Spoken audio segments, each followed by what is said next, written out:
2008 ക്രൈസ്തവ വിരുദ്ധ കലാപങ്ങളുടെ മുറിവുണങ്ങുന്ന കാണ്ടമാലിൽ വിശ്വാസത്തിന്റെ നേർസാക്ഷ്യം.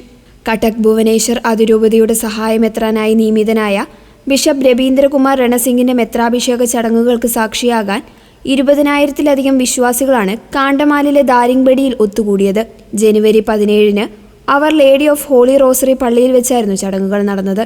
കാണ്ടമാലിൽ നിന്നുള്ള ആദ്യത്തെ സഹായമെത്രാനാണ് ബിഷപ്പ് രവീന്ദ്രകുമാർ രണസിംഗ് എന്നത് ഈ ചടങ്ങിന്റെ ചരിത്ര പ്രാധാന്യം വർദ്ധിപ്പിക്കുന്നു.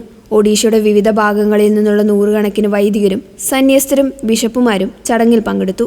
Cuttack Bhubaneswar archbishop John ബാർവയുടെ കാർമ്മികത്വത്തിലാണ് മെത്രാഭിഷേക ചടങ്ങുകൾ നടന്നത്. കാണ്ടമാലിനായി ആദ്യത്തെ സഹായമെത്രാനെ വത്തിക്കാൻ നിയമിച്ചത് ഇവിടുത്തെ സഭയുടെ വളർച്ചയ്ക്ക് ശക്തി പകരുമെന്ന് ബിഷപ്പ് അഭിപ്രായപ്പെട്ടു. പുതിയ മെത്രാനെ ജനങ്ങളോട് ചേർന്ന് നിൽക്കുന്ന ഇടയനെന്നാണ് അദ്ദേഹം വിശേഷിപ്പിച്ചത്. 2008 നടന്ന കലാപങ്ങളിൽ 100ഓളം ക്രൈസ്തവർ കൊല്ലപ്പെടുകയും ആയിരക്കണക്കിന് വീടുകളും 300-ലധികം പള്ളികളും തകർക്കപ്പെടുകയും ചെയ്തിരുന്നു. ആ കറുത്ത നാളുകൾക്ക് ശേഷം കാണ്ടമാലിലെ ജനതയ്ക്ക് ആത്മവിശ്വാസം പകരുന്നതായിരുന്നു സ്വന്തം നാട്ടുകാരനായ ബിഷപ്പിന്റെ സ്ഥാനാരോഹണം.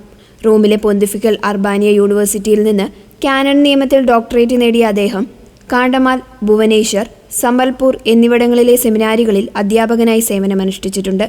കാണ്ടമാലിലെ ജനങ്ങളുടെ വിശ്വാസ പരിശീലനത്തിനും ഇതര മതസ്ഥരുമായുള്ള അനുരഞ്ജനത്തിനും യുവാക്കളുടെ സാമ്പത്തിക ഉന്നമനത്തിനും മുൻഗണന നൽകുമെന്ന് അദ്ദേഹം വ്യക്തമാക്കി.